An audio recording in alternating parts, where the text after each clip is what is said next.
সুজির ক্ষীর অমৃত স্বাদের এই রেসিপি একবার খেলে সারা জীবন স্বাদ মুখে লেগে থাকবে, স্বাদ কখনোই ভুলতে পারবে না। এটা যে কী অপূর্ব স্বাদ হয় সেটা একবার বাড়িতে না ট্রাই করলে কাউকে বলে বোঝানো যাবে না। তো পুরো রেসিপিটা মন দিয়ে দেখতে থাকো, একদম সহজভাবে আমি দেখাবো। তো রেসিপির জন্য এখানে আমি 1 চামচ ভর্তি ভর্তি দিয়ে দিলাম ঘি।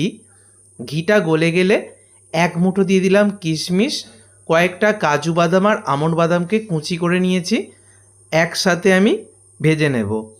ঘিয়ের মধ্যে ওই 1 থেকে 2 মিনিট খুব ভালো করে ভেজে আমি তুলে নেব। দেখো ভাজা হয়ে গেছে, কিশমিশগুলো বেশ ফুলে উঠেছে। এই সময় আমি ঘি থেকে তুলে নিলাম। এবারে আমি নিয়ে নিচ্ছি এখানে 50 গ্রাম সুজি। ওই ঘিয়ের মধ্যে সুজি দিয়ে দিচ্ছি। ঘিটা চাইলে এখানে একটু বাড়িয়ে নিতে পারো। তো এবার ওই ঘিয়ের মধ্যে আমি 50 গ্রাম সুজিটাকে ভালো করে ভেজে নিচ্ছি।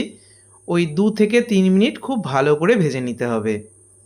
তো দেখো সুজিটা কিছুটা যখন ভাজা হয়ে যাবে, 4টে এলাচ মুখ ফাটিয়ে দিয়ে দিয়েছি। এলাচের সঙ্গে সুজিটাকে এবার আরও 1 মিনিট ভালো করে ভেজে নেব। তারপরে আমি দিয়ে দেব লিকুইড দুধ। এখানে আমি 400 গ্রাম লিকুইড দুধ ব্যবহার করেছি। 50 গ্রাম সুজির জন্য এখানে 400 গ্রাম লিকুইড দুধ দিয়েছি, আরও 100 গ্রামের মতো দেব। আর একটা 10 টাকা দামের গুঁড়ো দুধের প্যাকেট দিয়ে দিচ্ছি, এতে করে টেস্টটা আরও বেড়ে যাবে। তো এবারে দুধটাকে মানে গুঁড়ো দুধটাকে লিকুইড দুধের সাথে এবং সুজির সাথে ভালো করে মিশিয়ে নেব।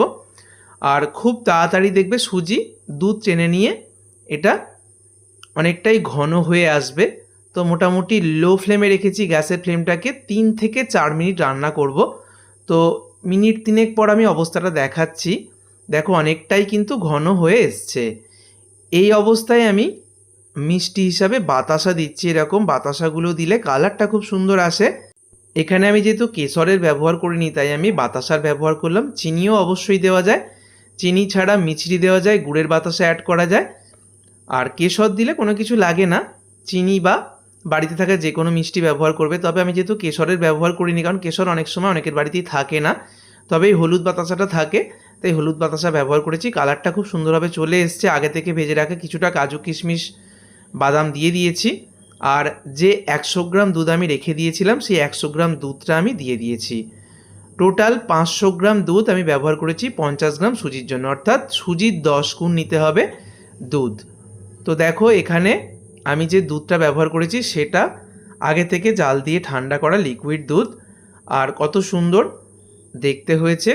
ঘনত্বটা কিন্তু খুব বেশি ঘন করা যাবে না, পাতলার দিকে রেখেছি আমি, কারণ ঠান্ডা হলে এটা অনেকটা ঘন হয়ে যায়। তবে খুব বেশি ঘন যেন না হয়ে যায়, সেই জন্যই একদম শেষে দুধটা ব্যবহার করেছি। দুধটা একদম শেষে মেশালে কিন্তু ঘন হবে না, ঠান্ডা হয়ে গেলেও কিন্তু এটা পাতলা ভাব বজায় থাকবে। আর শেষে আগে থেকে বাঁচিয়ে রাখা ভাজা কাজু কিশমিশ আমন্ড বাদাম ছড়িয়ে দিয়েছি। দেখতে কত সুন্দর হয়েছে দেখো, ভীষণ লোভনীয় দুর্দান্ত স্বাদ। একবার খেলে স্বাদ সারা জীবন মুখে লেগে থাকবে।